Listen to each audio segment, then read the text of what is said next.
All right, welcome everyone. We have another special guest on the podcast today, the Flow Show. We got my man, Coach Bahman, episode number 162.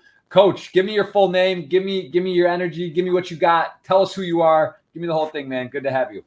Awesome, man. Thank you so much, bro. It's an honor, man. One of the goats, Jeff. Jeez, we finally made it to the podcast. This is a mama I made it moment. so I I'm, love I'm it. I love it. Well, listen, we've worked together. We have done some calls. We've done some things. It's been busy, crazy time, I think, in the world, obviously, with COVID and just everything's kind of been this last few years has been a bit of a blur. But maybe tell us what you're up to, what you're working on, what you're focused on in the moment. Then we'll kind of dive back through your history, what got you into coaching and all the good stuff. But tell me a bit in the moment. What have you been focused on in the last few months? For sure, yeah, absolutely. Well, I mean, my mission has always been in the beginning and still is now is making high performance accessible for everybody, and that is the secrets that people like yourself have, right? It's a science, and it's not luck, it's not genetics, it's not environmental circumstances. It's just you putting in raw amounts of work and being a little bit clever in certain situations, being a little bit more resourceful and creative and solving problems when they arise. And I think the approach and the mental models that people like yourself sometimes subconsciously use are just incredibly valuable for people to know all of the people, right? And then there's one side of me that just want to help everybody at all time and put out tons of content on Instagram. That's what I've been doing a lot. And there's, of course, the side of me that just loves to work with great, successful people like yourself and make sure that we optimize when we can. But yeah, that's what I've been up to, man. Just making this accessible for everybody, trying to make people happy. I love it. And where did you find the love for coaching? How did you get into this? I believe your background, you were in Iran and then you went to Holland, if I'm not mistaken. But when did you know you had this gift and passion for coaching? Honestly, still trying to figure that out, man. It's just been a crazy ride. I indeed came from Iran. I was a refugee, and I landed in Holland with the family. Family broke up pretty fast after that. Fleeing the country under those circumstances was is quite a traumatizing experience for everybody. And my dad became an alcoholic. My mother became very mentally ill. So a lot of things fell apart during that time. And I became homeless for a while in my 16, 17, 18 years. So that was a tricky time where I developed a lot of selfishness and I was just very angry at everybody. And I was like, I just wait till I get some money and screw everybody. And I'm just going to be successful. And I don't want to deal with anybody's nonsense anymore. But, I got some money and I noticed, okay, this is not helping. I'm not really any happier than I thought. I'm still angry. I got money, but I'm still angry. So that was a very confronting moment. And then one of the internships that I did during my college time was a mentor who was running a youth center, and he took me under his wing and he told me, "Yo, bro, listen, I know you have a lot of pain, and I know you're suffering, and I know you want to heal, but sometimes the best way to help yourself is to help other people. So why don't you give it a shot? We got some kids here in the community center, and they all come here because they have difficulties at home. Maybe you want to just talk with them and see how it goes, play PlayStations and play some table tennis." And that kind of really what started my journey, and just being there for people and talking with them, and made me discover that, wow, I actually kind of have some value, and I can be of some help to people. And 10 years ago, I think that was 11 years ago, that was where it started. And where did you get your drive? That you have a nice website. You've got a curriculum. You've gotten in touch with Ben CB, obviously someone I respect and work with, and one of the greats in poker and just in general, great guy. Where did you sort of get organized and say, all right, I'm gonna have a website. I'm gonna get some clients. And where did this sort of happen? Let's just start from the day you said I'm gonna be a coach, and what did you start with a friend, or how did you initially get going? Yeah, I absolutely was blessed with incredible mentors who saw some potential in me, who said, "Hey, you know what? I see you're doing your stuff. I see you putting out content. I see you have so much potential. You just need to channel it. You need to focus in. You need to lock it in because it's pretty much going everywhere at the time."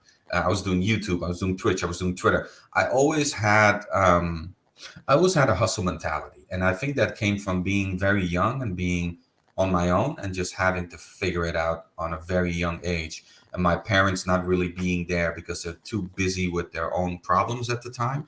So I feel like that forced me in a way to either figure it out or, say, fudge it and just, give up on everything. And that was a decision I had to make when I was very young, and I chose to figure it out somehow. And I feel like being the underdog helped me a lot there. And I always feel, and I think a lot of my clients recognize this, I always feel not good enough in a way. It's very unhealthy, but that's really a drive that I have. That when I have a good website, I'm like, but now gotta have good, consistent blogging too, and a great video testimonial. So when I have that, I kind of want to, do SEO. And when I have SEO, I want to kill it on TikTok, and then I want to kill it on Twitter, and then I want to kill it on YouTube. And there's always something more, something else that I could be doing.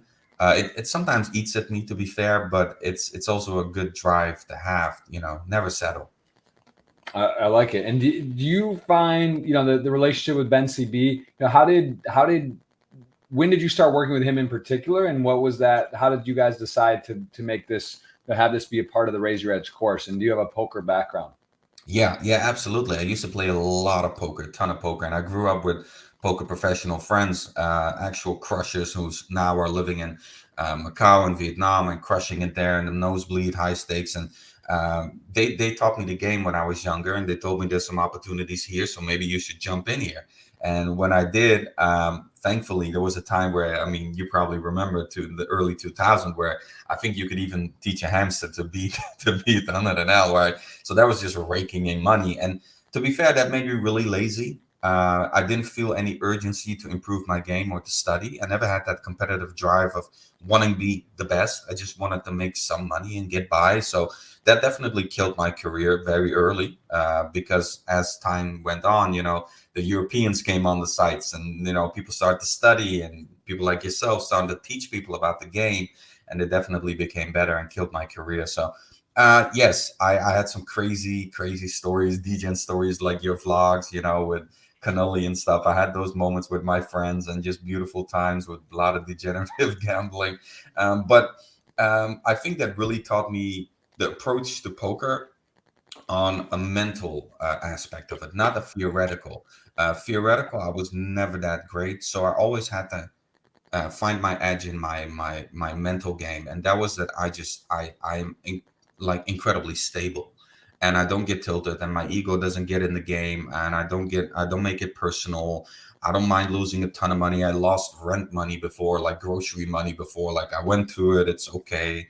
So I think that was really my main edge then. So when I transitioned into coaching, I was like, I think I just have to lock it in on this demographic first, instead of trying to be for everyone. Just find one specific audience and say, hey, let's attack this audience and make sure I be as valuable as I possibly can. And at that time, I thought there was a good move, but it was difficult, to be fair.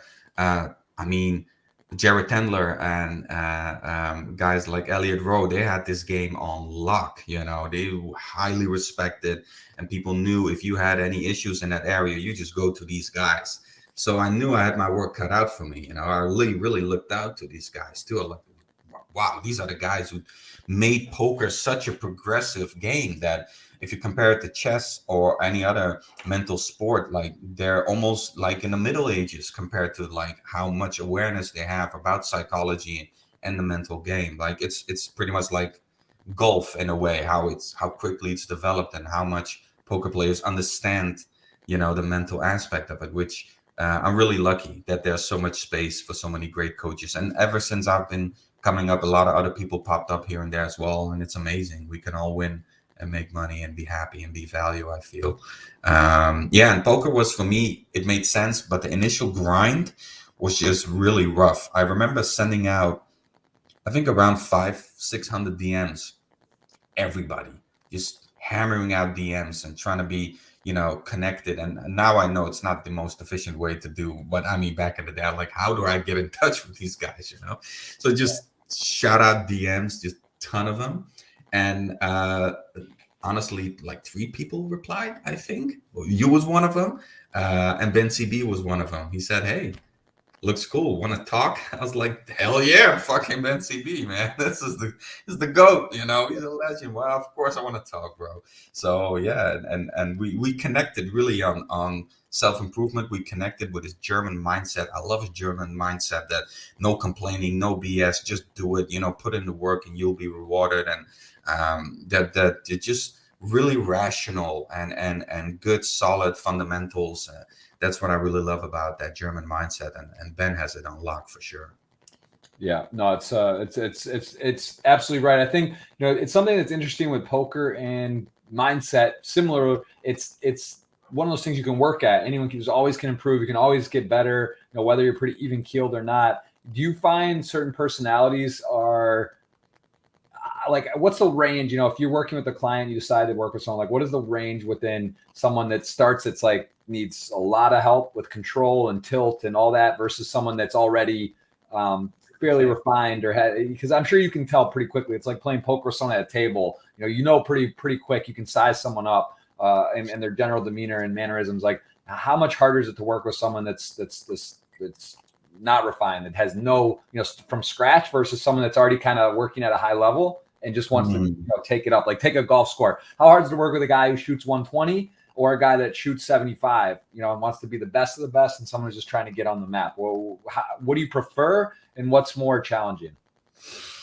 That's a great question. I mean, what I prefer, a motivated person, whether they're just completely ignorant and unaware, or whether they're hyper aware and they know everything and they're informed about everything and they read everything. Whatever it is, really, I just prefer a motivated person, and a person who takes accountability for their own decisions and doesn't find a way to blame their environment or their friends or their money or all that external stuff, which we know has some impact, but it's very minimum. Well, so with a person who's just starting out in poker, or maybe isn't that aware mentally, I kind of enjoy it because the breakthroughs come faster, and the information that I give them is new and mesmerizing and mind blown. Like, wow. And for me, it's basic stuff, and it's Yeah, it's like showing the hand ranking charts where to open from, versus like someone who's looking to do peel solver and go deep into the matrix. So it's kind of, I guess it's probably more rewarding, or more you're getting someone more, from a shooting 120 in golf to 90 versus going 75 to 72. But I'd imagine also it's kind of fun to work with the best of the best and like see how they tick, and then also what are they missing, or what can you do to add them to get to that. That to me, I guess it's just completely different, right? It's just a completely different process. Yeah, it is different. In a way, I love boxing. I box pretty often if I can, have the time, and I really, it feels like, for me, it kind of feels like a boxing match in a way, where I'm trying to find an opening and sneak in that one punch, like in the gut, or like that one knockout punch to really surprise them with something that they can say, wow, that was, I did not see that coming. That was a really interesting angle, or you found a hole in my story or in my defense, that I did not see before. So thank you for that. And when I work with a more experienced person, we might be sparring for weeks until I find a hole somewhere and sneak in some wisdom or something that's valuable to them. And with, an unexperienced person, I might, play around with them a little bit and punch them around a little bit, and they'll be like, wow, this is, whoa. And I'll tell them, what, keep your right foot to the front, or left foot, and that's already like, wow, really? You got the foot stance? Like, that's wow. So it's different. It's a different game, but in a way, I just like motivation and accountability. That's really the most important thing. I don't really care if they're super aware or super informed, or whether they're completely oblivious, because the super aware, informed people, sometimes they have these major leaks, but because they're successful and because they've been doing it for so long, they're completely blind to it. And it's really hard to convince them of it, especially like the millionaire or the billionaire guys. I've had a couple clients like that. This gets tricky sometimes, because changing usually requires urgency. So something in your life has to kind of fall apart, or you yourself has to fall apart. But if you're incredibly wealthy, right, like nothing's falling apart, like you don't feel any desire or haste to change, Is that something, would you, What do you notice within the super wealthy, or someone that's just getting by, or someone that sort of finds that right balance? Is there sort of something you've noticed over the years? I think you've done over 10 years of kind of coaching, and I'm sure you've seen a lot of success stories, a lot of failures, a lot of people that fall off, or you work with, and you see them then take off and fly, and then you see some people that just you don't, they sort of disappear, and then you see them here later on, they're not doing so well. Is there any kind of underlying thing you could say that is like congruent and consistent with those that are successful or not? Like, is there anything that stands out to you as character traits and attributes that you think is the most important to be successful? Absolutely, yeah. And I'm actually doing a webinar on the 10 secrets of high performance for the Raise Your Edge community soon. Okay. So if you want to jump in on that, it's free. You be part of the Raise Your Edge Discord. That's all you have to do, and you'll get an invite for that. One of the things that I touch on, and there's, I mean, like I said, it's a webinar of 10 things that are consistent, but this, I could even mention 50.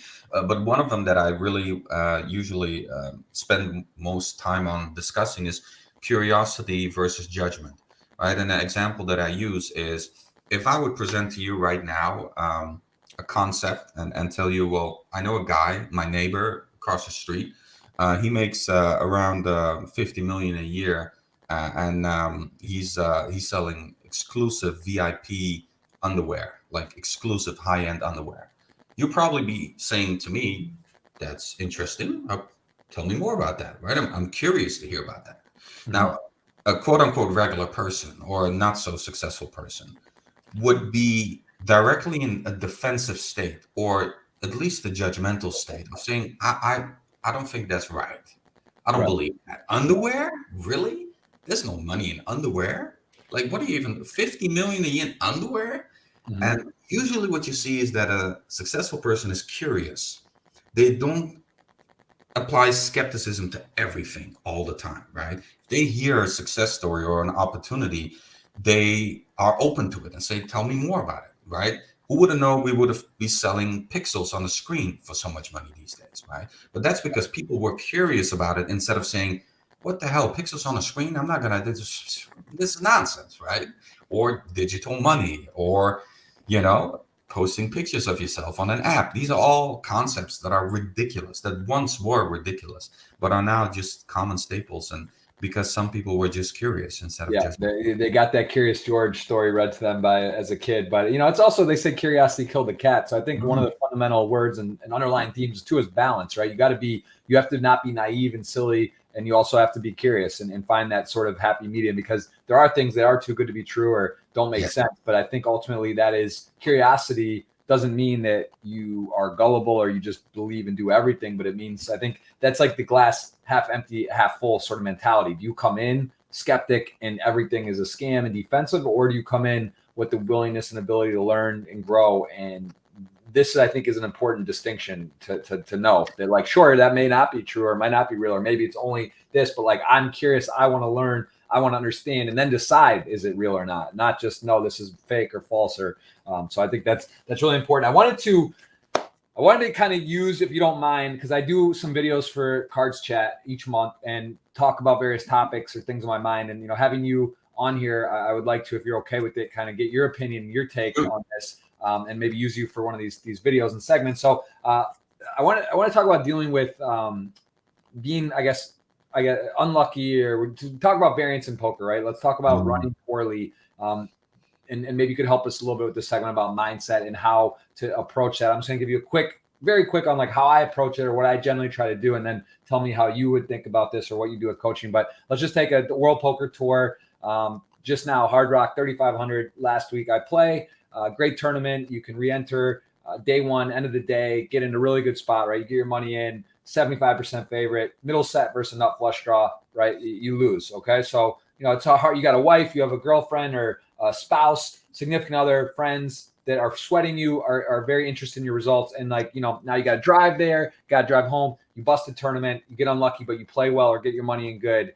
How do you tell people or recommend people to deal with adversity when you're, let's say you get unlucky, let's say you play well, but you're running bad? How are you able to tell someone to approach that? Because there's a feeling inside. And listen, I've been a pro for, I'm 35. I've been playing poker since I'm 15, call it professionally since 21, 18, 19, whatever, however you want to look at it. That was my job for a long, long time. But it's still not easy to deal with this, like feeling a way of entitlement or how unlucky am I? How could this happen to me? This is something as like a competitive nature. It's a natural feeling. Like you want to win, and it feels frustrating when you don't get rewarded or it doesn't go your way. Even a coin flip, but let's take a 3 or 4 to 1 favorite, right? How do you suggest to people to walk away, whether it's online, live, something like this happens, you get unlucky in a spot that's meaningful for you or that you really care about?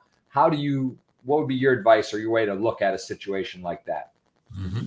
Yeah, great question. I mean, super relevant for everybody, right? Whether you're a seasoned pro or whether you're an amateur just starting out recreational, right? Just like I am, basically. There's two different things that we need to apply here. The first thing is in the moment, right? And I'm in a camp of guys who believes that there's not that much that you can do in the moment, right? And especially for certain people who are just sensitive and who are emotional, in the moment of feeling it, it's just about feel it, go through it, right? Stop looking for distractions, stop expressing it into your strategy or trying to beat another guy or trying to, win back your losses or trying to beat him in a pot or just feel it, go through it, right? And there's a great guy, I forgot his name on Twitter, but he talks about presence all the time. I love that guy. I spoke to him. If my names pop up, I'll let you know. He's really a big fan of presence in poker, which I think is great. Just feel it, experience it, and be grounded in what you're feeling at the time, right? But we all know it's very complicated, right? Because in that moment, emotions might overwhelm us. And then we can talk about breathing and relax and be grounded. But if we're overwhelmed, we're overwhelmed. And there's not a lot you can do about that in that moment. What I believe myself is you build that resilience against tilt in the off season. So whatever you do outside of the table is building resilience for when you finally perform, right? It's similar to when football players or soccer players, when they have a penalty shootout. We know that you cannot train that. You cannot mimic or recreate a place like that with the pressure for the human mind outside of a final of a World Cup. That only happens once or twice in your life, right? You cannot recreate that situation. Just like I believe you cannot recreate a poker situation that's on a bubble or final table or so meaningful for you. So the only way we can actually train that is in the off season by creating resilience for ourselves. And that's just living healthy, studying, reviewing your hands, being in touch with good poker friends, right? Making sure that in mental exercises, right? For example, meditation or I like doing these puzzles on Raise Your Edge to just give you a little bit of confidence and give yourself an idea about, okay, what is the right thing, right? And if we talk about the source of tilt, now that's a different one, right? Because we have to recognize where does it come from. A lot of times I feel like tilt comes from a lack of confidence in your decision making. If it's just simply a stupid bad beat, I don't believe you get tilted that much, right, Jeff? Just a stupid aces against kings and a king comes, like, okay, annoying, but what can I do? I put it in perfectly, nothing to do. But the real tilt usually hits when you're like, I'm not 100% sure if I did that correctly, right? I'm not 100% sure if that decision was correct. I agree with you. But I think,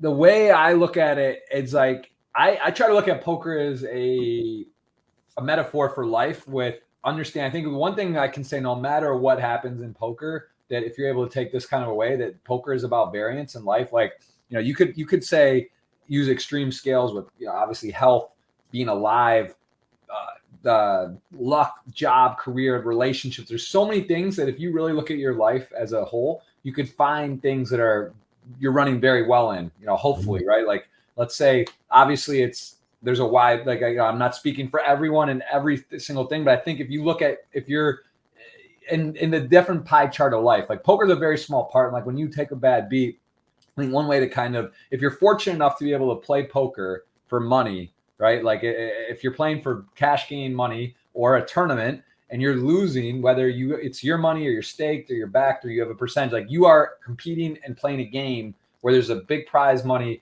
like you're probably in the top 0.001% in the world. And whatever. So like when you start looking at that, like, okay, I didn't run well here, but look, I'm going to go home. I have a place that I'm living, or I have, a Beautiful wife and kids. it's like, then it's kind of easier to sort of put it all in perspective. But, I again, like in the moment when you take a beat, like when I leave a poker tournament room and like, I'm like, man, like, oh, this would have been a great vlog, or, now I tell my wife who, I have a son at home and I'm now not during the day there. It's like a little bit tough to process, like where you're like, oh, like I could have done this instead. But of course you have to play in order to win. You have to play, and showing up is a part of life. It's relevant to anything, but that is kind of difficult to like process, about the time, the value proposition, right? And like what you could have done with your time. And then again, my wife, who's very supportive, understands poker fairly well.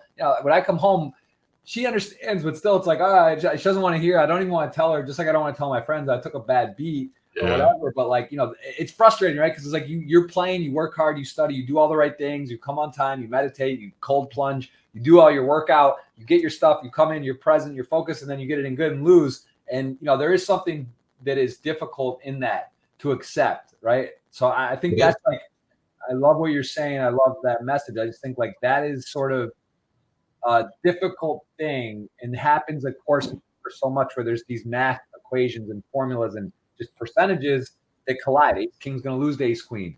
Flips are going to happen. Coolers are going to happen. Bad beats are going to happen. So like all this, you're signing up for it, but when it happens in the moment, it still doesn't feel great. So, that to me, I think is important to be able to calibrate and compare into life and find ways to sort of take yourself off of being upset or tilt. And I think a lot of people probably really struggle with that, because I know it's hard, and I still feel it at this stage of my career. And where I'm at, I'm like, to me, I want to win so badly.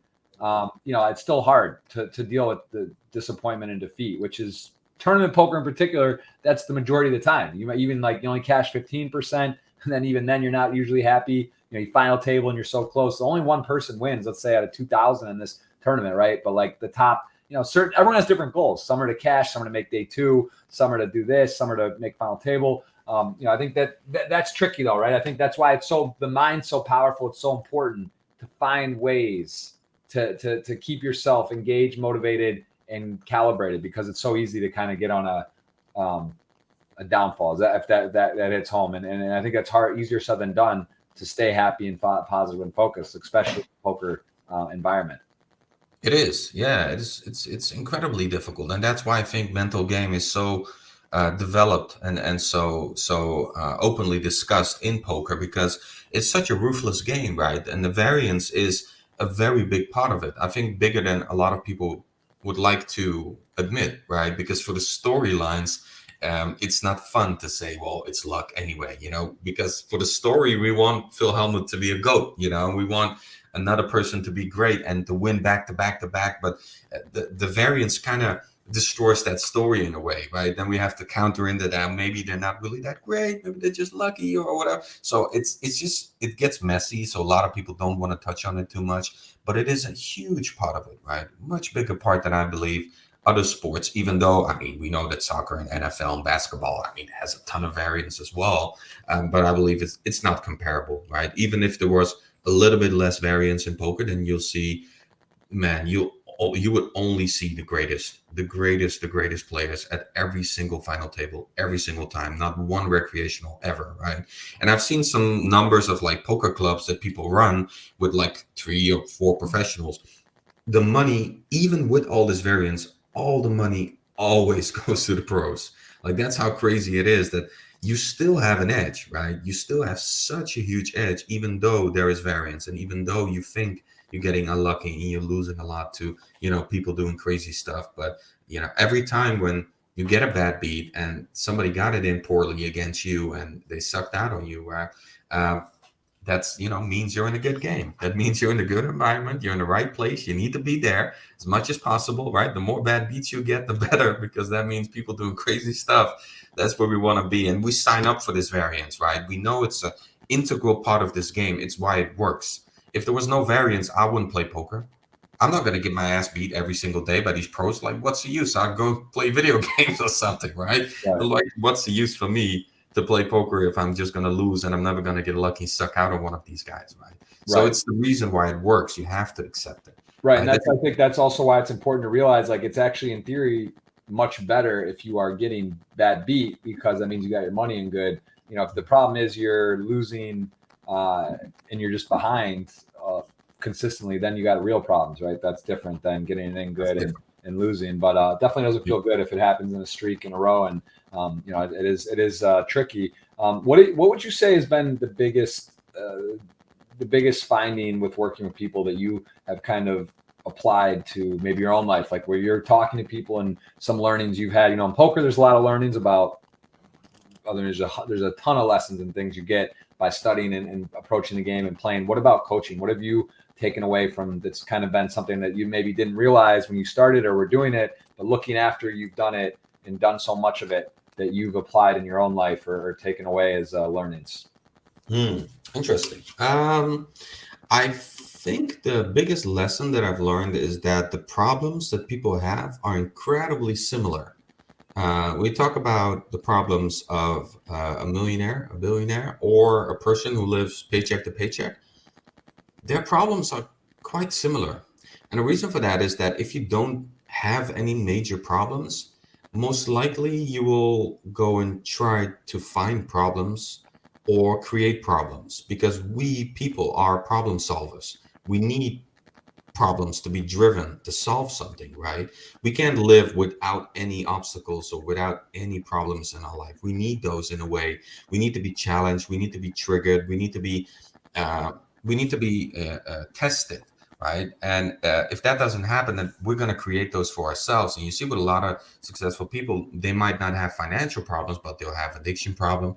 They have relationship problems, right? They have other sorts of problems, maybe family problems, friendship problems that are sometimes self-inflicted, just because life without problems is like, it's an empty life. We need them, right? We need some things that we have in front of us that we're going to fix. And if we fixed everything, we need more, right? We always need something, whether it's, I want to become a better father, I want to become a better husband, I want to become a better poker player, there's somewhere I'm trying to strive to, and there is an obstacle in the way. Because if we would strive to somewhere and just instantly achieve everything we put our mind to it, then, you know, that gets boring too. So we need something, an obstacle in front of it, and then be able to chase it. It's like, you know, a pretty girl and you know you can't have her, and that's kind of more attractive than, you know, the girl that's like the tomboy that desperately wants you, right? So that's how we work as humans. So that's really what most surprising to me, that these millionaires, these billionaires, and even the people that I coach in the community center back then, they really have incredibly similar problems. I think that's something too. You realize, like, I did a personal development course in Las Vegas actually in 2012, and you kind of realize too, like, a lot of people, like, fundamentally everyone's got issues. It doesn't matter, you know, whether it's your parents or your friends or you personally or a little of everything. You know, everyone's dealing with certain things and has you know, again, rich, poor, medium, in the middle, whatever race, ethnicity you are, like, ultimately we aren't that different as a whole. And I think everyone sort of deals and works with things. And as you said, even people that have like kind of everything in order, it's like you still want to like push the envelope and make challenges and push yourself. And then that also arises with challenges and situations. So I think that's one of the things I would say that makes a lot of sense. And I think we're all just not that different, right, as a whole.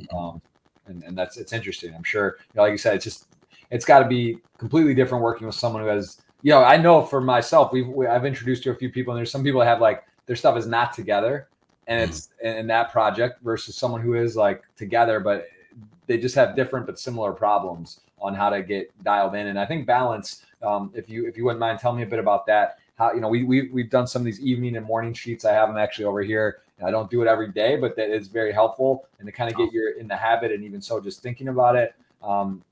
Give me a bit of what balance means to you, and how can someone achieve that? Yeah, well, I'm not a huge fan of the concept of balance, and the reason for that is I believe that balance is what's burning us out at this high rate all across the world, mostly in the Western world, but you know, it's happening everywhere, that people are burning out at such a tremendous rate.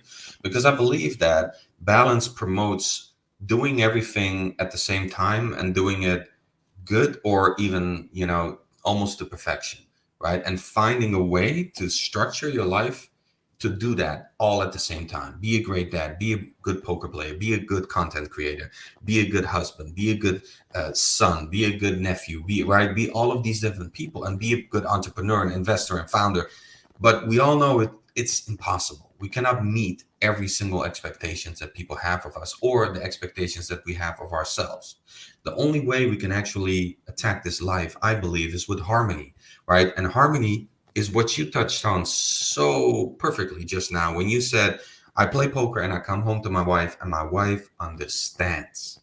That's your efforts who did that, right? It's not that you just by chance found an understanding wife in a grocery store. You created a relationship with her that created harmony for you in your life where she says, I understand, go play and get some money, right? You would have had a person who would expect you to be everything at the same time, then you would have never been able to disappear for 14 hours and play a tournament.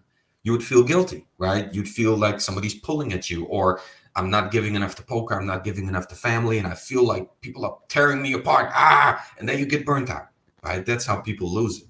We should aim for harmony, but means everybody around me knows my priorities and knows that they shift. Sometimes I'm more in business, sometimes I'm more in crypto, sometimes I'm in family mode, sometimes I'm in poker mode, and everybody's fine with that. And everybody's good. I'm not neglecting people, but priorities shift, and I'm okay with that. I think that's a better move than just trying to do everything perfectly. Right. Yeah, I think that's it is also seasonal. You see some of the greats like Ben CB, of course, we talk about Patrick Leonard, guys in poker too, and they seem to really sort of, to your point, it's like seasons. Like, all right, look, hey, I'm going crazy cycle mode. Like there's a series online playing every day. It's going to be a war, and don't expect me, I'm not going to be going to dinners and family, like all the events and stuff. And I'm sort of in my zone, whether that's one day a week on Sundays or a period of time. And then it's like, all right, now I'm going to relax. I'm going to study. I'm going to do things. So yeah, I think balance can be different for everyone. It doesn't necessarily have to mean daily or an exact routine, but also I think being prepared and communication is huge too, right? Because like if you are getting ready for that, it's also important to know, like, all right, like maybe I need to focus more family and really do stuff, but also let my significant other know, like, hey, starting here, this is that. So like, let me see what events are during this time. Maybe I can carve out one day or a certain point where I do something in this period of time, but also like beforehand and after, oh, let's take a vacation. Let's do this. We're going to do this together. We're going to go on this together. Or in the mornings, I have this time. I think that's also one of the things successful people really do is they're really prepared and they're realistic with what they're doing. Because if you don't coach your significant other or your partner or your wife to tell her like, hey, like I'm, this is how tournaments work. I'm not going to cash most of the time. I'm putting this time and effort and I'm prepared. I'm ready. This is a big difference than just kind of like flailing home. And like, first of all, you're probably tilted, come home and what happened? I busted or I got bad beat. Don't talk to me. And you're like reactive on like whatever. And then they're like worried because it's like you look stressed. So it's like you need to communicate. And I think that people who are in poker for a long time do this well, but maybe those coming into it or less experience with it can ultimately parlay a problem by not communicating, not preparing the person for whatever, and some people like Helmuth, he talks about this, and I've had him on my show a few times, and with his wife, like there's days he'll be in competition, he won't even talk to his wife, like they'll be in Vegas together and like doesn't even talk to her, like won't even say, they'll see her, doesn't even speak to her, and he's saving all that energy and effort for the thing, but she knows that she's a psychiatrist, psychologist, I'm sorry, very well trained, knows Phil, knows what he does, knows the mental side of it, and doesn't interfere. So like that's a big difference than someone who starts poker this week, goes and plays a tournament, maybe even takes a bit of a shot and comes home and the partner might not know, maybe they think it's 50-50 that you win or they're supposed to win. So I think that's really big and important and something to look at if you are playing games or poker or anything for a living, or maybe you're a trader, same thing. You're gonna have bad days, you're gonna have tough days, stressful days, like to be able to talk that through and have an understanding of what you're doing, how it works, and have some rules and boundaries. So absolutely, yeah. And I tell my clients all the time, the poker clients, I try to get it to their thick skulls, and I tell them, listen, this is your responsibility to explain your world to them, right? And have empathy for them because they have no idea what this world is, how it works, how it functions, how it is a viable job, your responsibility. So I don't like the complaining about nobody understands me. My girlfriend's always whining. Oh, bro, it is not their responsibility to understand you. They understand college, they understand the 9 to 5, or maybe having your own company. They don't understand playing card games for a living. I Right. mean, that's not really crazy, right? Right. It And makes it's the sense. same thing with being a parent, or depending on if, most parents and couples I think would agree there's not 50-50, and at least at all times, maybe the certain expectations or things that the other one does. So it's also important for you to know, Yes. what are the times, what is this, what's the routine, like, don't do this. You shouldn't be letting the kid watch TV, or do Mhm. this, or take them, or give them this to eat at this time. So it's like, you need to also make an effort to understand. You can't just hop in and like do willy-nilly whatever you want, because you can impact, and then that can be upsetting and frustrating too. So yeah, I think ultimately that's one of the biggest things: communication, Yes. preparation, and that's going to make any area of your life, poker or otherwise, more smooth. um, I guess, can you talk a little bit about how your business has shifted, and like who's a part of your team? Because you have social, you do stuff on Instagram, Twitter, you have a website, you have clients, bookings. What is sort of your process and your team consist of to put on all the stuff that you do? Yeah, of course. I mean, it's been a crazy ride, really. It has been going so incredibly fast, and I never really expected it to go this fast. I had a 2 year plan, like coach, make a little bit of money, pay my bills, maybe get a personal assistant. Like that was my initial. And then I got so many clients that I felt like, okay, I really need a personal assistant right now, so I got one. And then I felt like, wow, now all of a sudden companies are reaching out to me, like big corporations, and how am I going to do all of this? Like, how am I going to maintain? And then I said, you know what, I think I need another coach. So we got another coach on board. And then all of my social media was suffering. Like, I haven't uploaded on YouTube for a while, if you've probably seen on my channel, because just it was too crazy. And I felt like, you know what, let's get a social media marketer on board. So it was really organic. Nothing was forced. Nothing was like, let's go there or let's scale it up to this within 2 years or 3 years. It was just that the urgency was there, the necessity was there. And now we're looking for another coach. We're looking for a marketing manager, a solid marketing manager with experience in B2B, so we can sell our corporate programs. And we're looking for another personal assistant. So there's job opportunities on LinkedIn. If you want to check that out on Coach Bahman, if you think you're the guy, please hit me up. I mean, we're looking and doing interviews every single day. Yeah, and it's been an incredible blessing, really. We're a team of 8 now, hopefully 11 soon. Um, and yeah, it's sometimes when I tell this and share this, I still it has to sink in, because for me, I was homeless 11 years ago, and that feels like yesterday. Living in a homeless shelter, and eating the garbage food, and just being very insecure, and lack confidence, and lack money. And now this, still not that much money, because I have razor thin margins, and I invest everything in the company, and that's what I believe in. But there's enough to pay my bills. That's the thing. And there's travel sometimes, and there's talking with people like yourself, who were my heroes back then, still are, by the way, but felt more distant back then. And yeah, so it really has to sink in on many levels still, and I'm just allowing that to happen organically, because I don't want to let it go to my head. I don't want to feel, like a big shot CEO or anything. My organization is really flat. Everybody has, a lot of decision making power. I believe in that.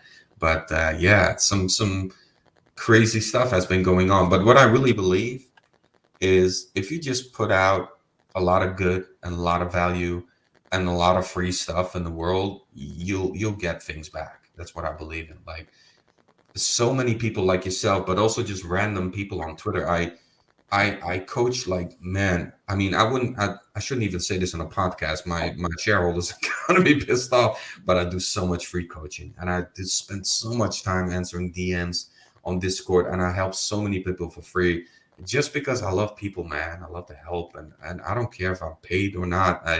That's not a great business mindset, but I feel Well, like that's the reason why this blew up so fast. Well, I Just know it's genuine, because I know for personal people and stuff you've done. So I know that is 100% true. Also, I know we're going to give away. You are going to give away a 1 hour I guess you can call it however you want to call it, kind of tutorial or session coaching on here. So we'll do that at the end, as well as that $50 in cash. You guys can hit the tweet that is on the pinned on my profile right now. I think you retweeted that as well. So we'll give that away today. And I think that also part of that though is I think I'm a big believer in that too. It's like if you just do something you love and you just push at it, it really good things happen. Same thing with like when I started Twitch or YouTube or even this podcast channel.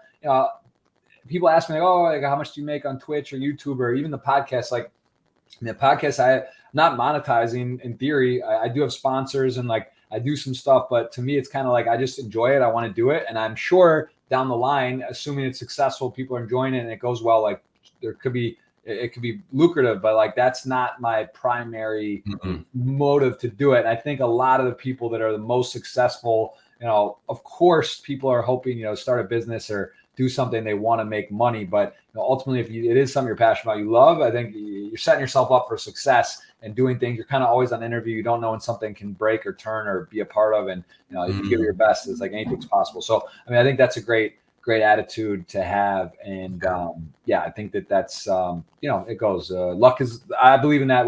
About luck is when preparation meets opportunity. I think that's just kind of one of the fundamental things in life, and that I am a big believer in myself. So it's great to see your success and how everything kind of move forward. And hopefully there's some people that, again, there's a lot of different ways. I've worked with Elliot Rowe numerous times and done his courses and stuff. I've done a lot of personal coaching with him. I've done personal coaching with you. There's all different types of ways of doing things and different price points and different opportunities. So, could you maybe speak a little bit about what you recommend and someone at home who maybe it's not possible to work with you based on your hourly or what you're doing or some other coaches, but there is a lot of information. There's course with Raise Your Edge. Of course, you have the Unchained Mind, but which also does cost money. So what's someone that maybe wants to do coaching that is looking to enter or start doing some things that is similar to coaching or working with you? What would you recommend? Well, I would recommend reading. I believe that that's a skill that you can, hit like 10 birds with one stone. I believe starting there, putting your phone away, and this almost meditative process of just being with yourself, with a book, reading, letting your mind work, letting the creative part of your mind create a story and a visual, maybe learning some things along the way, being in silence and peace with yourself, and building a habit that is, quite healthy and good for you. I think reading is a great place to start. Myself, I have so many awesome books here right now. I can recommend a couple that I need to read. I have Nice Girls Don't Get the Corner Office, about women in competition in the office space. I have the Myth of Mental Illness from Thomas Sass, about reframing what a mental illness could be. I have some more accessible stuff like This Book Could Save Your Life. Like these books are really changed the way I think and believe about not only my job, but also, about myself and my life. And I think reading is just such an amazing place to start. And it's so cheap. It's $10, $5 with like an e-reader is like $1 or $2. So it's amazing. Really. It's really amazing. Reading is just, I can't recommend anything else. If you can, and if you have the money, right? I would say there's even one more place before you can maybe jump into coaching. And I believe it's traveling. If I can name two things that changed my life completely and opened my mind up to all the things that I've learned now, is reading and traveling. Coincidentally, two things that I started around the same time. So when I traveled, I discovered different definitions of happiness, different lives and expectations, different language, different food, different, ways of working and communicating and having empathy and understanding for the people where you are, being a guest, being humble in the country where you are. That just, wow. Like I could go on and on about traveling, how much that helped me. So reading and traveling first, those are the main investments that you need to do in yourself. And I think you're ready for a coach when have a couple of things, I believe, in place, and that's autonomy. With autonomy, I mean, you're able to make healthy decisions for yourself, right? If you don't have autonomy, I think maybe therapy would be a better place, right? If you're consistently making unhealthy decisions for yourself, I would argue maybe look for therapy instead of coaching, and some form of accountability, right? That you at least want to admit the situation that I'm in now, or the reason why I'm not as great as I want to be is partly my fault. It's not only the fault of variance or other people trying to pull me down, or I got haters or my family. It's a little bit of myself as well. Then I would say a coach is ready to help you out, because if you don't have accountability, you're making consistent bad decisions and you're blaming other people, then really you're just going to waste a lot of money on a coach. Makes sense. And how do you decide and sort of work your schedule for the week? Because it's kind of an interesting thing where the bigger you get, the more opportunities, like you said, corporate, you're working with individuals, you have sort of weekly slots or different things. How do you manage your schedule? And at some point is enough? Because at some point you got to sleep, you got to eat, you got to have some personal free time. But if you're sort of taking on new clients, do you have other coaches that are under you? Is that something you're looking at doing, or kind of, is that the goal? How do you do that? How do you schedule? One coach working on the team currently, a corporate coach. We're looking for another coach to add on, just to take up more of the hours that currently are. Hopefully, and that's really where we're aiming at, is that I can decrease the amounts of coaching that I can do, so I can just scale my message as much as possible through content, through podcasts, through speaking, instead of doing the one-on-one coaching, which I love, and I hate to even, consider letting that go, but I believe my impact on a bigger audience is much more effective than doing it on a one-on-one. But I'll never let one-on-one coaching go, but I think we need to decrease that a bit. And besides that, I have a personal assistant and looking for, a project manager. I mean, I'm blessed to have so much help in my corner and people helping me out, but there's definitely a lot of responsibility still right now, with a lot of interviews, a lot of meetings, a lot of sessions, a lot of ideation, a lot of brainstorming, corporate stuff, building a company. It's actually a lot. And for me, I just try to work incredibly focused and locked in for 6 to 8 hours a day. And when I shut it off, and I don't care what the consequences are. That works for me the best. When I'm done, I'm done. And I don't touch anything. Even if it's emergency or something terrible, I don't touch it anymore. I used to be in that mode of the startup founder, CEO guy who's like touching everything all the time, working 7 days a week. And there's an emergency at 3 a.m. I jump out of bed and fix it. I don't do that anymore. And that's because I've learned that if I'm not at my peak performance, or at least 80%, my decisions are going to be shitty. Right? And I've learned this, for example, from the book from Jeff Bezos about him building Amazon, who said that if you make 2 great decisions in a day, that's enough, right? Yeah. Finish it up. That's a good day. And I believe in that. That's strong. I think it is important. I think also, like, one of the things I struggle with to optimize is being focused, and like even something is like the really the power of habits. I'm trying to learn Portuguese / Spanish, and like realizing, like, all of a sudden, my son's 2.5. He speaks all 3. He's learning, at all of them kind of at the same time. But like, wow. I could easily have learned Spanish through COVID, no problem. There's no excuse I can't do 15, 20 minutes a day of that. And there's always time for what's important. Same thing with poker. I want to get better. I want to go through, like, I have access to these courses, the opportunity to get them. It's like, it seems overwhelming, these tasks, but it's like that discipline.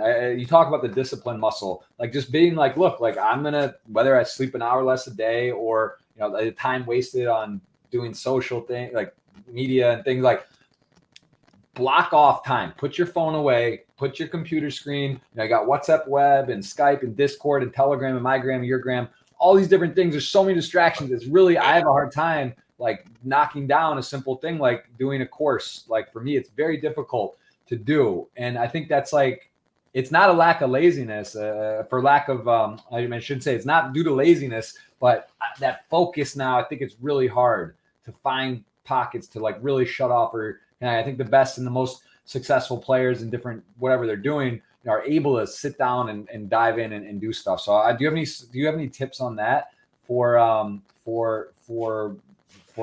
focus and just sort of getting sort of insurmountable tasks done and on track? What do you suggest for that?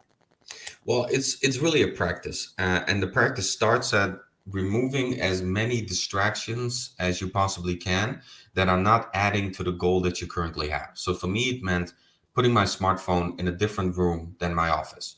It's not opening the tabs that are going to notify me about things that are not attributing to the goal that I have at this very moment, right? Just blocking off the 6 or 8 hours to one specific goal that I'm trying to achieve and not letting myself get distracted before I have achieved it. Right. And for me, that also means having an empty and clean, minimalistic office that, again, no phone, no distractions, no extra tabs open that are not necessary to be open. And Man, sometimes, if I can show you I should show you a picture of my thing. I got 438-inch LGs. I got 400 windows open, so I mean, that's not. I don't know if I can do that, but maybe that's what it is, though, right? Maybe it is in this time for this course. It's like everything's minimized. You're one screen. You're watching it and that, because like I guess or a compromise would be have my email open and listen and do one thing, because maybe that's like a still. I guess it's ADD. I don't know. Like, I don't feel like I'm sporadic and crazy, but like, I really do like to have, it's hard for me to sit fully still or not be doing things. But I think that there's still a fine line, right? Like, you can get it down from being like chaotic, because that it's weird, man. I see Gary Vee. I'm sure you know of him or seen him. yeah. Like, he just did a post the other day, and I kind of always wonder about this. Like, sorry to interrupt you, by the way. I get fired up and go on tangents. That's part of I just can't help myself. But he talks about, like, he does 40 things at a time, and like a lot of the stuff doesn't work or won't, whatever. But that's how he's programmed. I think I'm more towards that. So I guess to interrupt you, and I apologize. Like, how would you, someone who's constructed like that, how can they make it work though? Because it's maybe not realistic for them to just be fully dialed on one thing. Like, is there some compromise there? And you think it can work? People that are kind of like that Gary V's, because like it's hard to be Gary Vee, right? He's got a team of 50 people doing stuff, but like he built up from somewhere. How do you sort of address those two things versus like being focused and do one thing well and doing everything? How do you talk about that? How are you on that? So I think for Gary Vee is an interesting situation because there's two things we need to consider. One is he was absolutely very much locked in and hyper focusing before he came Gary Vee, right? Before he was the guy, because it was 100% YouTube vlogging every single day, right? For like, I don't know, 5 years straight about wine. And then he went into like social media. So he was definitely locked in one world, right? YouTube. And then when the team grew and he had opportunities, he expanded into all of these different platforms and ideas and NFTs and blah, blah, blah. So now he's the guy, the visionary, the futurist, etc. But still, I believe with Gary Vee, it's very focused. I don't believe he's all over the place. He's still in the digital space. He's still in social media, right? He's still in and what I think is great about him is that at the same time, he is definitely, he seems to be going very, very fast and switch a lot of context all the time. But at the same time, he also promotes patience and empathy and kindness and understanding and, not wanting to have it all at 28. And, knowing that you're going to live hopefully 70, 80 years, you have time, right? You can. Most people made the majority of their wealth after their 60s, right? We've seen this over and over again with Bill Gates and Jeff Bezos. After their 50s and 60s is where it really gets good for them, right? Until then, it was just a grind, mostly, right? A big, big, long grind. So I think that patience and understanding that even Gary Vee, but also all these other types, no matter how they got to their success, regardless, they were focused, right? They were focused into one specific area. They didn't switch context too many times, right? And they, at the same time, were patient, and they knew it was a grind. And it's a grind, right? We know. I think that is important too, because it's so easy to see Gary Vee or anyone, celebrity, athlete, singer, these people, and you're like, oh, like this guy or this girl's a star, or they're the best in their field, and like, there's a lot of they were also on a couch or grinding or in their one bedroom studio or the most successful business people and stuff you see, and it's like, they're usually in their 50s, 60s, late 40s, and they've become successful, but there's a lot of grind, effort, hard work, grit, and luck as well that comes into play. And I think that's so hard sometimes to be able to see or think like that, because you said, like Gary Vee, if you go flashback, and now technology, there's only so many years, or Instagram or things before that, right? Or like to see Facebook or YouTube. But like before that, it's like, it's hard to really know what they were doing and the things they did and the calls they made and the hours they worked and how much they really did to put themselves in positions to be at the top, and then maybe even explore and experiment with a lot of things. So I think that's a good perspective. And it's also good to not get confused and just think, oh, like I'm going to, start from scratch and do 50 things like out of the blue, because, you got to have, it takes money to make money, but you kind of got to get your foundation before you can start experimenting and doing other things. So I think that's important as well. Very well said. Well, let's, I got a lot more to ask. I have some questions. My dad actually has made some questions for you specifically, but I do want to, that's awesome. Yeah, he's got some, and then I want to kind of dive in on the website here with, we are a lot of great Twitter questions too. Yeah. A lot of questions. A shout out to the Raise Your Edge Discord. I know you are active, and there's a chat in there for sure specifically. So give them a mindset chat. I saw the post there, and some people dropping in and saying hi. So good to see you guys as well. But let's take a look at some of these. I'll kind of bounce in and out of theirs. And my dad. We'll shoot through them real quick. Yeah, we'll get it done. So how did you start your journey with RYE? Raise Your Edge. I mean, I tell this every coach and everybody who wants to get started in any field: pick your niche and bombard every person with a community with a great, valuable message. Not with a message of, I want you to do something for me. No, with a message of, I can do something for you. That's how I approach Brandon. I told him, you have an amazing community. I just want to be a part of it. I don't want to make money. I don't want anything. I just want to be a part of the community. Can I please help you guys? Maybe in a podcast, maybe in a blog. I'll write 10 blogs. I'll do 20 videos. I don't care. Just let me know what I can do for you. That would be helpful for you. And that led into, sure, let's do the course and let's do a podcast. Let's do this. So that caused all of these incredible opportunities. But first, just reach out to every single person and just find a way that you can be helpful to them. That's it. Love it. Practical tips for controlling tilt. Ask Adrian. A main thing I would say for beginning players, main thing is play less, set stop losses or time limits, and study your ass off. Like those three are huge. If you are tilting and you know you can tilt and you know you get out of control, set a stop loss or some buy-in limit on Party Poker or Poker Stars. You have these where you can limit the amounts of buy-ins that you lose, right? Because, we know that when we get emotional, when we get in the moment, we lose control, right? We can say, oh no, I demand for myself that I can handle. No, okay, you can demand it, but we know you can't. So be real, be honest to yourself, set a stop loss, set a time limit, set a buy-in limit on the website, and study your balls off, and make sure you don't over focus on grinding that much. For sure. I love that. Toad McRodol asks, who do you go to for advice? Who's your guru? Who's your mentor? Many people. I mean, there's so many people I respect for different things.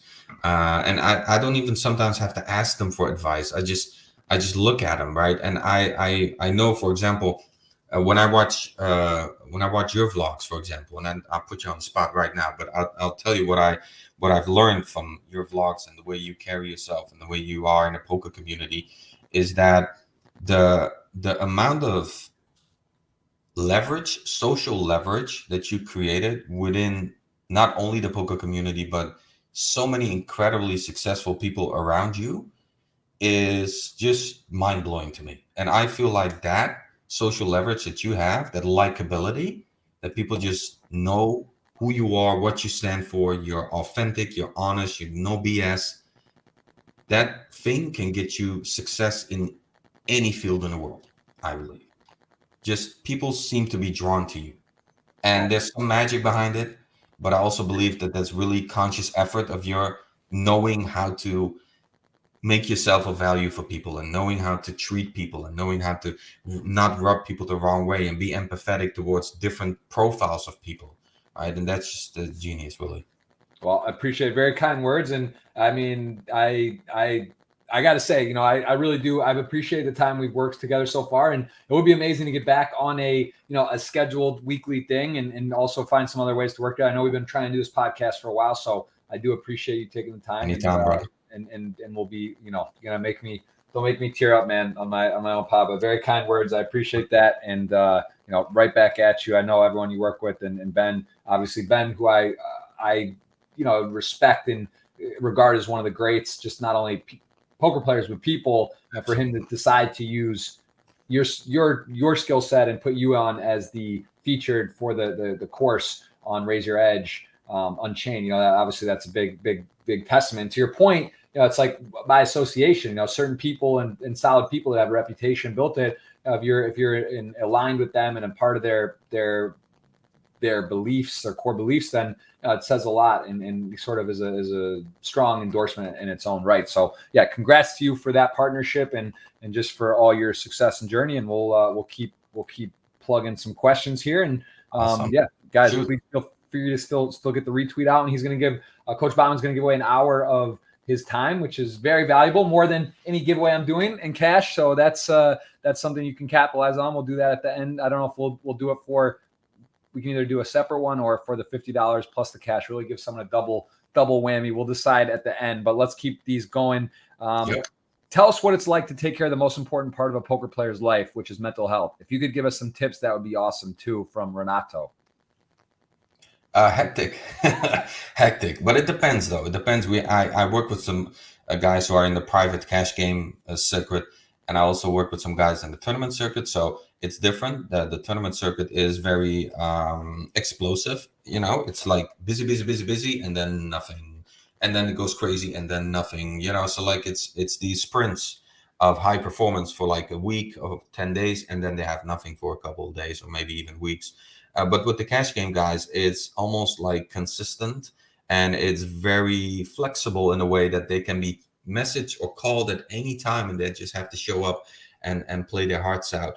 And I believe also when it comes to the private cash game circuit, which you'll know, Jeff, because you've played so many cash games in your life, it's so much more about the social game, right? Being able to play the social game, being able to be likable, and being able to be a part of a group of people, and being flexible and adjustable to the group that is there, right? Because if you're always going to be a very boring, quiet grinder and just put headphones up and your hoodie up, then you most likely not will be invited to most of these games. So it's a different game, and it adds a different layer of pressure on top of it, where so much is expected from you, and you're always on your toes. Like, are people approving of me, and do they like me?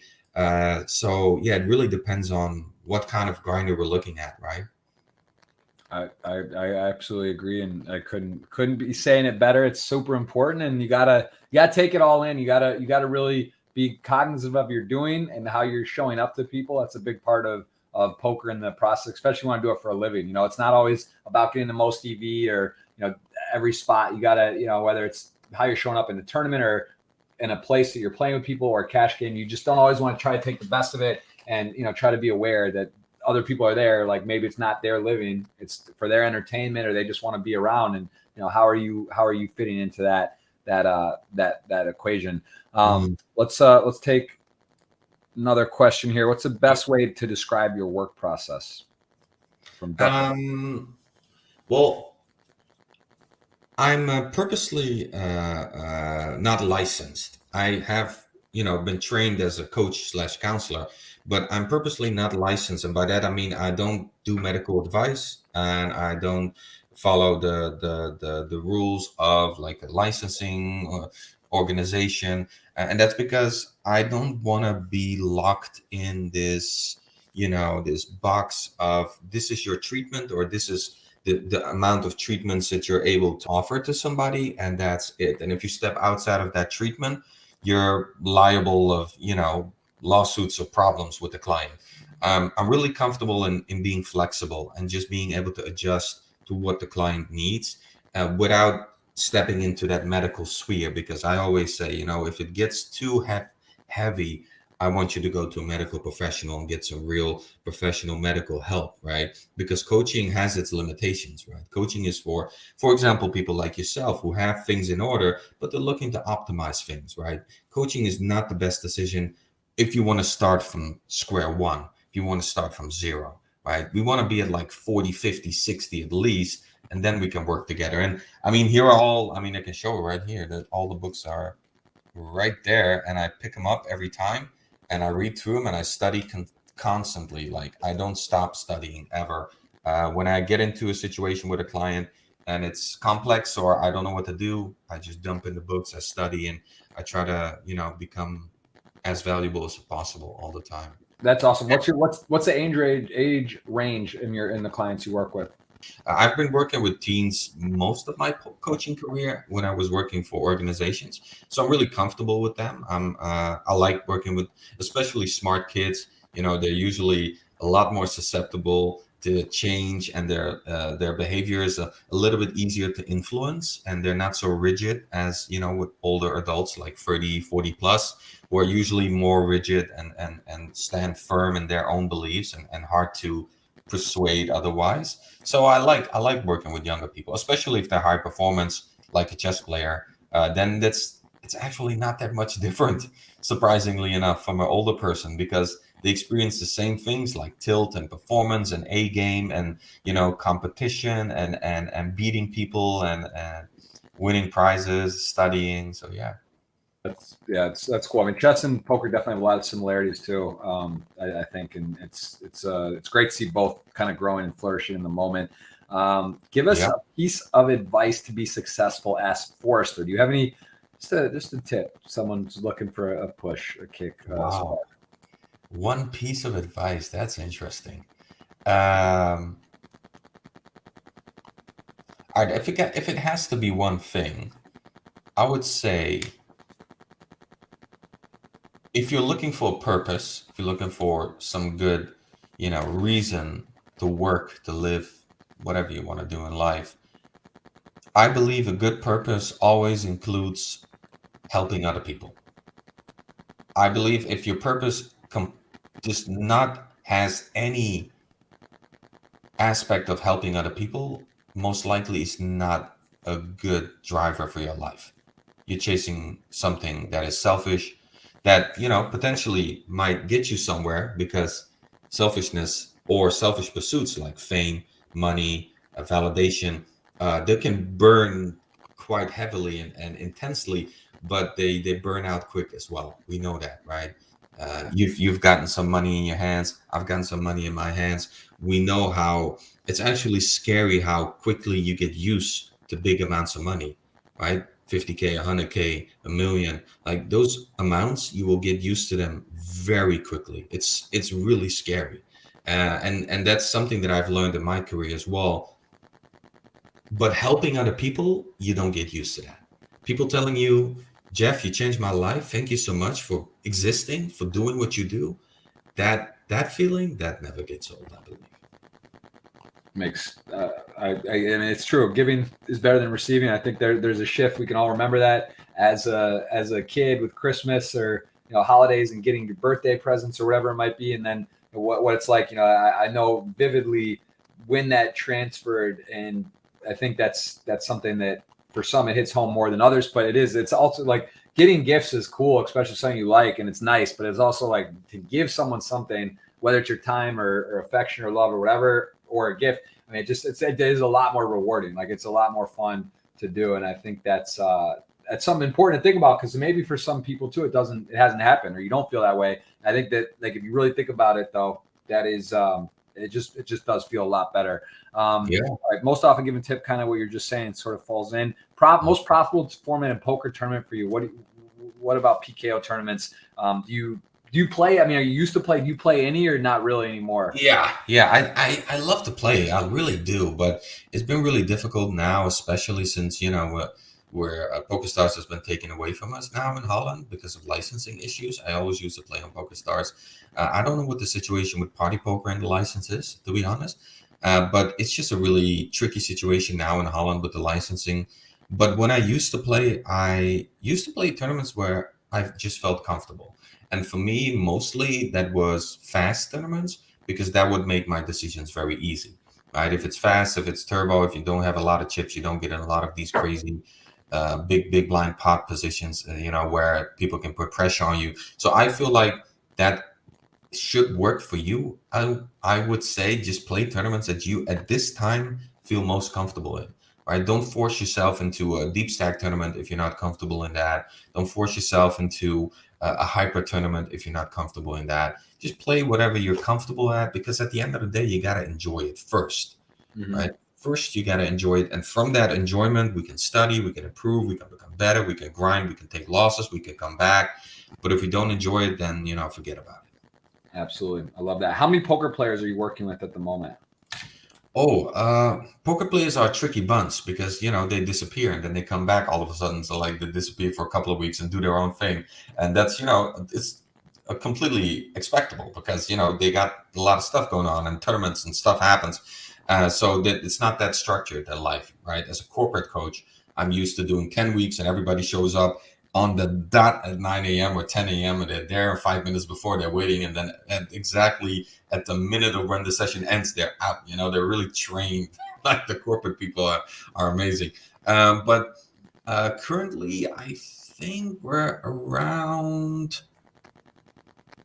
close to 10, 11 maybe, like professionals. We have some recreationals and some golf players who play poker and that kind of stuff. But yeah, around that, I think. Very nice. But it's chips all the time, of course. Chris Robinson's asking, how does one get behind the curtains in whatever they are doing to become a powerful person in their field? That's a great question. I tweeted about this a couple, I think yesterday or something. I don't remember, but some guy tweeted and said, I don't want to be on social media and, telling people about my achievements and telling them, oh, my startup has made a 50 million, or, I just won this tournament. I want to be behind the scenes and make those real big, impactful decisions where actually, most of them, as you and I both know, where most of the big decisions in the world are being made, they're not being made on Twitter or on Instagram, right? The big decisions are being made behind the scenes. And for me, it comes back to the same thing, right? This really vague Illuminati kind of narrative is really boiled down really simply to become a person of value to them before you expect value from them back, right? You want a seat at the Illuminati table behind the scenes. That's cool. We all want that. Then you first got to show why you're the person who needs to be in that seat and why you can earn that seat. And that means oftentimes doing a lot of stuff for a lot of people for free without getting anything back. A lot of times I've done this, exactly what I did for you, what I did for Ben, what I did for a lot of people for free. And I never, ever asked for anything back, because I just wanted to do it with them, for them. And if they have something that, might help me, cool. Let's see. But I'm not demanding it. I'm not asking it. That's not my intention, because people will know that's your intention, right? If you want a seat at the Illuminati table and everybody at the table knows, oh, this guy just wants in this seat. This guy doesn't want to help us. Guy doesn't want to help us make decisions. He just wants the seat, right? Just because it's a cool seat, then you can forget about that seat. Love it. People, I'm sorry, not people. Ghost of M, the man, the myth, Marco. You may know him from the Twitch streets and just always in the mix. He's got a great question asking about what do you say to people who think they don't want to spend on the mental game but have a ton of spending on random things? What's your message to them? Well, what's important, I think, is for yourself to decide, and you don't have to, right? I'm not here to tell you what you need to do, but it's important to decide for yourself, does mental game play a role in poker or not? I think that there actually are a bunch of very good players make a lot of money who don't give a flying F about mental game, and they're very successful. They might be monkey tilting off like half of their bankroll every year, but they just believe it's part of the game. I'm not tilt. I'm not a mental. There's nothing there. I don't have to do anything with that. And that's completely fine. If they're living their life and they're being happy and successful, all power to them. This is also a great quote from Garry Kasparov in chess, who said, I don't believe in psychology. I believe in making the right decision. I mean, that sounds like a Russian. So, I respect it. Right? Yeah. Cool. If that's what you think, then great. I believe if you do things with this thing here, then maybe the way you treat this thing and the way this thing thinks and the way this thing influences behavior is a good thing to look at and evaluate from time to time. But that's just me. That's my opinion. If you think that's not, you make a lot of money, that's more power to you. I believe actually that is very possible. It's rare, but it is possible. And even if it's happening, you're leaving a lot of money on the table. Crypto, JM. Just give me a brief. You don't have to go too deep down the rabbit hole here, but investing in crypto, you believer? Oh yeah, of course. I got a little bit. Yeah, not that much. I mean, I'm not that rich, but I got a little bit, and I'm putting money on the side. I'm not researching anything. I really don't care about going in deep in a crypto rabbit hole. I just know people who are smart, and I trust them, and I give them money, and they'll go do their thing, and they love doing it. They love the numbers, the Excel sheets, the graphs. I'm not a graphs guy. I'm not a numbers guy. That's not me. So I like the memes, but that's it. For sure. Let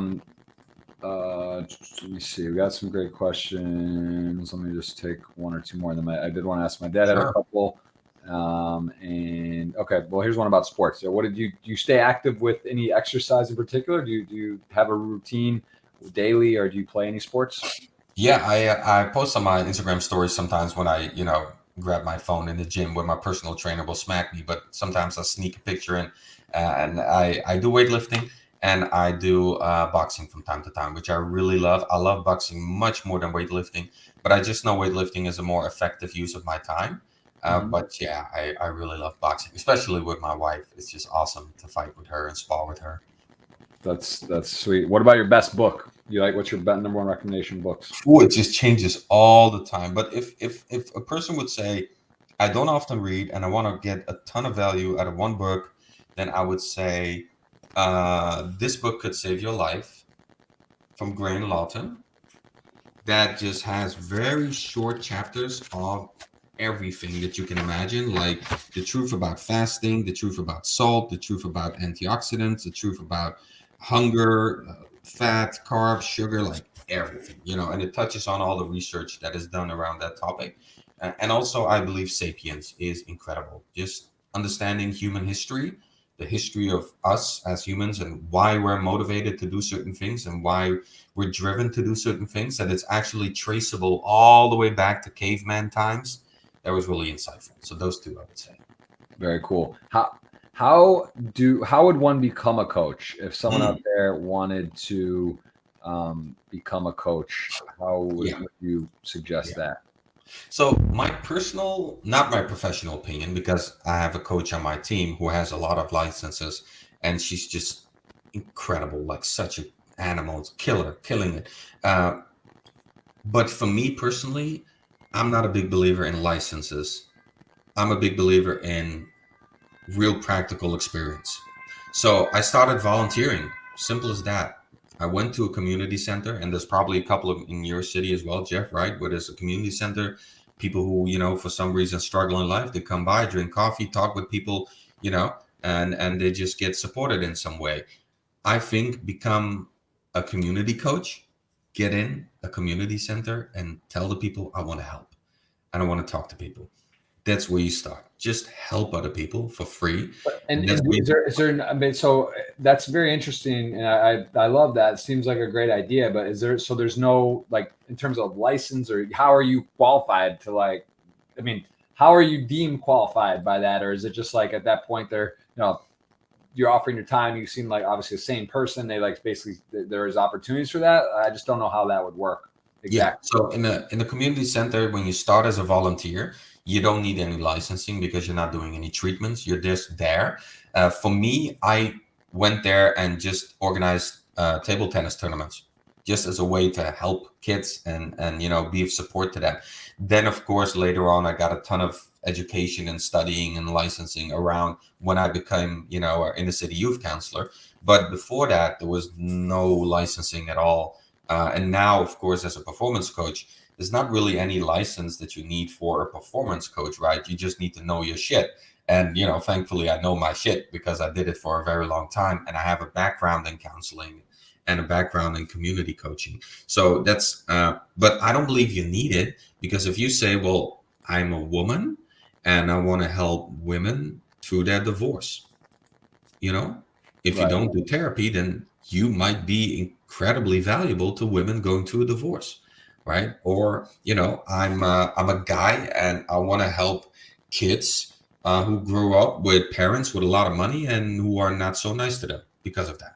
All right, so you're a spoiled kids coach. There's a market for everything, right? Right. But you got to start somewhere. And the only way you can start initially is by helping people for free, because they're not going to pay you if you don't have any experience, right? And I also think it's not that ethical to offer your services without any experience in return for payment. So, but that's just me. I believe start as a volunteer somewhere small and help other people, whether it's, I believe, even in a soup kitchen, right? Just go there, cook food, and feed the homeless. That's also a place where you can be in touch with homeless people and just ask them how their day is, and if they have anything in their life that you could potentially maybe help them with. Right? I love that. Makes a lot of sense. All right, last one from here, and then we are gonna do a giveaway, and we are gonna take. I want my dad. He's got a few good questions that he had saved. Awesome. Let me definitely ask him. What is the thing or things that I can do to put myself in the best mental state before playing poker for a long session? Thank you for the podcast. Tic Tac. Sure. Oh man, I got a ton of these. I love these. So, office clean, minimalistic, no distractions. Put your phone outside the office. Don't leave the phone in.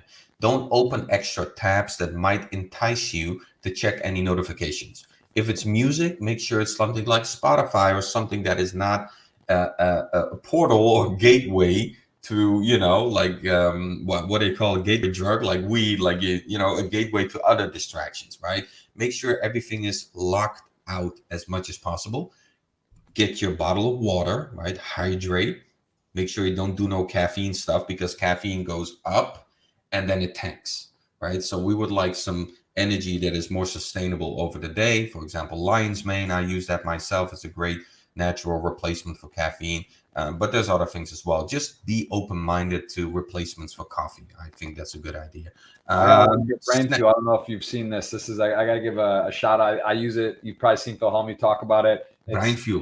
You know, it has caffeine, but it's a little more, I think, different in some respects than what your typical coffee would do to you. But I mean, caffeine is an argument, right? I think that I am a bit, I'm not dependent, but I like caffeine. I like coffee. I like the taste of it. And I do feel like it's sort of like a placebo, right? I believe if you gave me one of these drinks or coffee decaf, I wouldn't even know. You know, I think that's interesting, and maybe there's ways to sort of like that. I think that'd be an interesting experiment, to have coffee for like a month decaf and just, you know, I don't think I would notice, honestly. No, for sure you won't. No, I've said this to many clients, and I told them just take decaf, and they said I mean, the taste is the same. It's hot, it's nice, it's soothing, and I don't notice any caffeine. No. You know? Yeah, I'm gonna actually make a note of that. I should try that.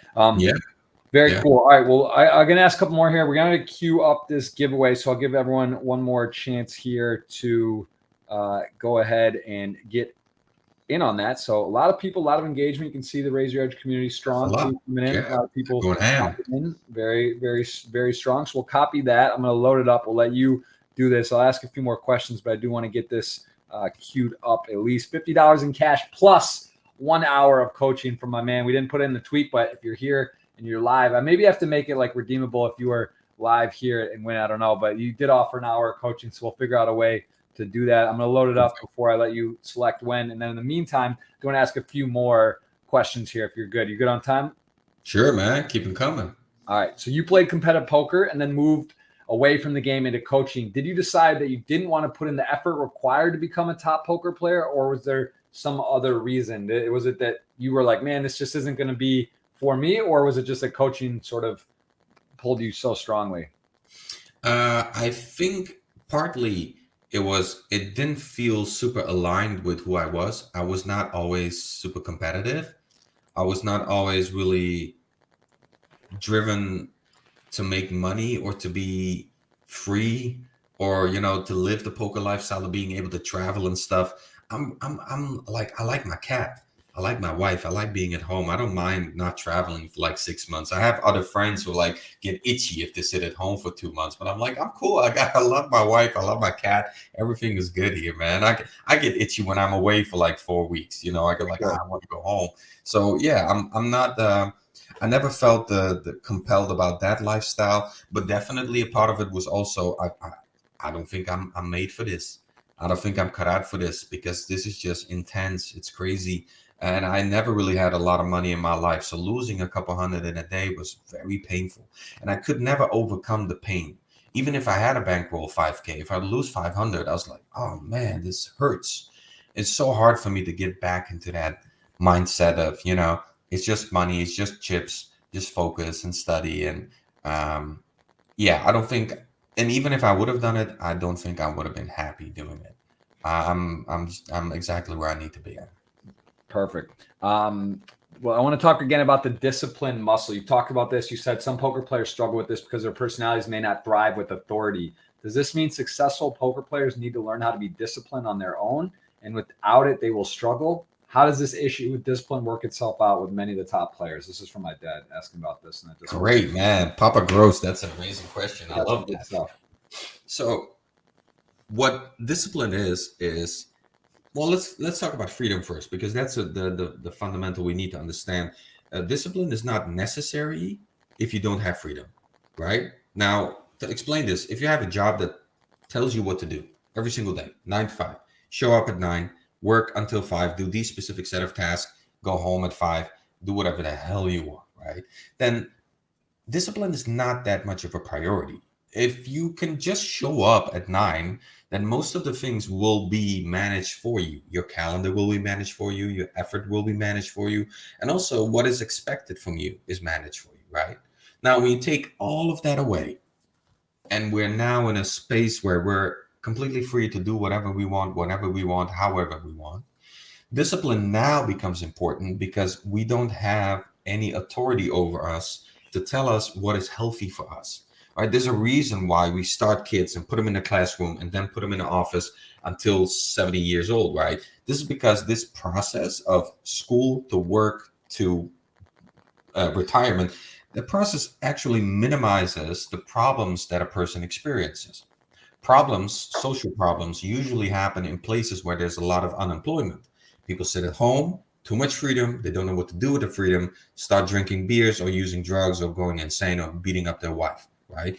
So if you have tons of freedom, you have to realize that this is a breeding ground for problems. So you have to understand that all of this freedom is a responsibility that you now need to create a structure for yourself. You need to become your own boss, your own CEO, right? Instead of just using that freedom or in a way abusing it for the wrong things. Because short term, it might feel cool, but long term, you're going to notice that I'm not really going anywhere because I'm not focused. I'm not putting my effort into one specific direction. My effort is going like this all over the place and it's being wasted, right? But if it's going one specific direction, right? If it's funneled one way for even 6 months, your results just be dramatically different. It's powerful. All right, last question. You believe that childhood, and when I say this, correct me if I'm wrong, again, this is my dad. He's done some notes and research, and he's got his sources. So he writes, you believe that childhood experiences or traumas are critical to understanding your personality as an adult and how a person or player deals with stress and setbacks. Your coaching process must address these issues to become a more competent and complete person player. In your background, did you get any training in counseling or does your expertise come from street smarts and self-reflection? Both. I got training and counseling and I got, a lot of street smarts because I went through it all and I've coached a lot of kids who went through it as well. But of course, I've been trained many times, many different workshops, training days, training weeks, all kinds of stuff by the most famous psychologists in America, flying over to Holland. In Holland, they're a real believer in and social solutions and, social work, not just the therapy and the medication, but also, prevention of problems. So I've been trained a lot in that area and worked with the greatest minds in Holland. I've been blessed with that. But of course, a lot of it is street smart. But to understand trauma, we need to understand what trauma actually is, right? Trauma is not just the things that happen to you. It's also the things that you wish would have happened, but didn't happen, right? My dad really didn't do anything wrong. I mean, he beat me up sometimes, but it wasn't that bad to the extent that I feel like he traumatized me. He traumatized me because of the things he didn't do, right? Because of the man that I wish he was, but he wasn't. That was my trauma. And that's a completely different way of looking at trauma, because we always believe that trauma is something that has to happen to you. And that's when we start to frame trauma and say, but I mean, I never was beaten up, or I never was hurt. I never was, yelled at or shouted at. Okay, but that's a very traditional, rigid way of thinking about trauma, right? Trauma can also be, I wish my dad would have, put me on his lap and tell me, son, I'm so incredibly proud of who you are. He never did that. Now I feel traumatized. That's a different way of looking at it, right? And that's where we need to first identify and validate our traumas before we can actually say, these are the traumas that did it to us. Right? Sometimes you need an external person looking at you and telling you, but listen, bro, your mom should have told you that she loved you and that you're valuable. You're like, oh, wow, you're right. My mom should have told me that. That's true. But she never beat me and she never hurt me. So I don't feel like I deserve to say I'm traumatized. Right? It's almost like a badge of honor. Like you got to have something horrible happen to you to say I'm traumatized. It could even be, they would have never picked me to play with them in gym class. That could be a trauma. People never had trust in you and they never thought you were good enough. So now you carry that with you. Tiny, small, but, nobody can decide what a trauma is for you. Right? And might be something tiny that eventually grew out to be something pretty impactful. That's awesome, man. I love that. I love all of it. All right, well, listen, let's do this. I queued it up. You tell me when. We're going to choose a winner. They're going to win $50 cash, plus they are going to win 1 hour coaching, which is way more than the cash giveaway, and also, of course, way more valuable. That's a lot. Yeah, that's not refundable. Exactly. That is there. So a lot of engagement, a lot of questions, a lot of great stuff today. Really do appreciate the time. Let's go ahead and load this up, and you tell me when, and we will run it. Oh, there's a lot of pressure, man. Someone's gonna win. All right. There's a lot of pressure. Hit it, man. I'm ready. There it is. Choose the winner. I am gonna choose it. I am sure. Let's see who gets it done. It is. Oh wow! Riders Fan 100 is the winner. They do qualify. They do tick the boxes, and they do have a 100.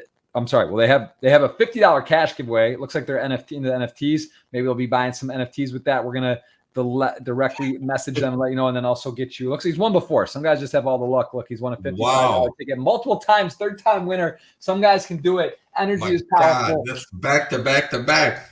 Gets it done. I am going to I'm going to go ahead and DM him and give him that info, and then I'll put him in touch with you and have and get your info for the coaching section. And I hear my son running. I think he's yelling my name right now as we're finishing up here. I appreciate it, man. This was a great hour and 40-minute combo. We really covered a lot. Oh, and look at this. Hey, buddy, come here. You want to say hi? No? I'm going to come see you 1 minute, okay? A little bit shy. He's just... Oh, okay. All right, buddy. All right. So I appreciate it. Oh, there he is. There he is. You want to come up? Here, come here. No. No? Why are you wet? Did you go swimming? No. Nice. Okay, buddy. All right. Joseph's coming in to say, shut down the stream. Congrats to Riders Fan. Got more podcasts coming up. We are going to end this and we'll be back soon. I know I got All-American Dave. I got a couple big musicians coming up in the coming weeks. You guys are going to want to stay tuned. We'll have more podcasts. Big 2022 coming. I got a charity stream. Hold on, buddy. Hold on. And I got a charity stream tonight. Going to stream. Look at, he's going right for the brain fuel. That is, Joseph, that's not for you. You trained him well, man. That's good promo. Oh, there it goes. Oh my God. He's gonna keep that is caffeine. Come on, give me that back. Give me my cap. All right. Man, Coach Bahman, I appreciate you, bro. We'll see you soon. And we'll be back for some more action. Hopefully we can resume some good coaching this year too. Thank you so much. Let's do that. Thank you so much, bro. Thank you, guys. Have a great one. All right. I'm gonna give me one. All right, well, I'm gonna send hold on, Joseph. Let me send 1 second moment. All right, 1 second. Hold on. I gotta raid someone. You want me to drink it? Yeah. Okay, hold on, buddy. All right, we're still live. Okay. Helmut is gonna love your kid, man. You need to deal. Your kid needs to deal. I'm gonna drink it. I'm gonna drink it. Give him an affiliate or something, man. All right, Coach Bahman, thank you, brother. We'll see you very soon. All right. Thank you so much. All right. I'm gonna drink it. Cheers, guys. Good night. Send it over to Matt Staples. We'll see you soon. I appreciate all the love. This was a lot of fun, and we learned a lot. Good night. There was a lot